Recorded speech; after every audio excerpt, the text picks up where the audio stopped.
Now coming to the most important concept, that is state space analysis. Listen guys, this is also useful in all kind of subjects. I'm saying you, if you go for further studies like MTech, PhD, this is the one which will be helpful for designing so many things, okay, for doing projects and all. So here in this introduction class we will see like what are the state variables and how the model of a state space looks like. So I have shown there one picture for a system.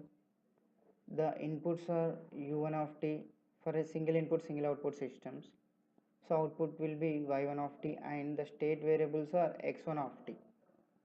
Okay, so the number of state variables will always be equals to order of the system. This is nothing but the number of energy storage elements, that means either capacitor or inductor.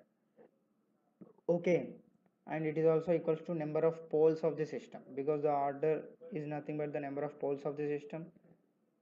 Okay, so that is very important first of all. Then how the state space equations looks like. So it consists of two equations mainly, that is state equation and one more is output equation. So in the first one I have shown you state equation, that is dx of t by dt, which is nothing but x dot of t is equals to a into x, where a is the of the order n by n, that means the number of state variables. Okay, and it is a square matrix, plus b into u of t, that is of n by p. So number of, based upon the number of inputs, that p is going to vary, that means the p is saying the number of inputs.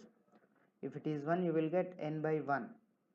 Okay, so ax plus bu, x dot equal to ax plus bu, right. Then similarly y of t is equals to cx plus du, where c is of the order q by n, where q is the what, number of outputs.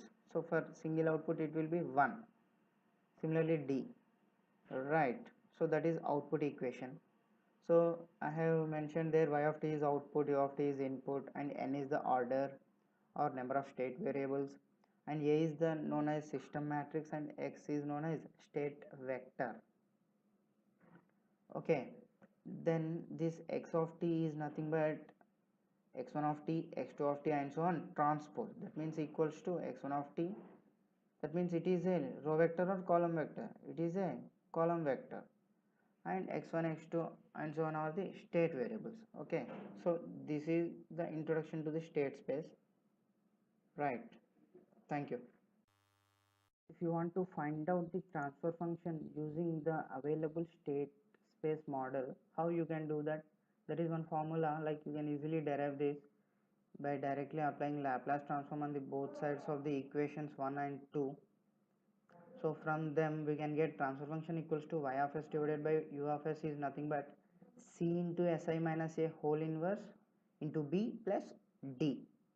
Okay, and the characteristic equation also we can get by making determinant equals to 0, and the roots of that characteristic equation are nothing but eigenvalues of a, which are nothing but the poles of the transfer function.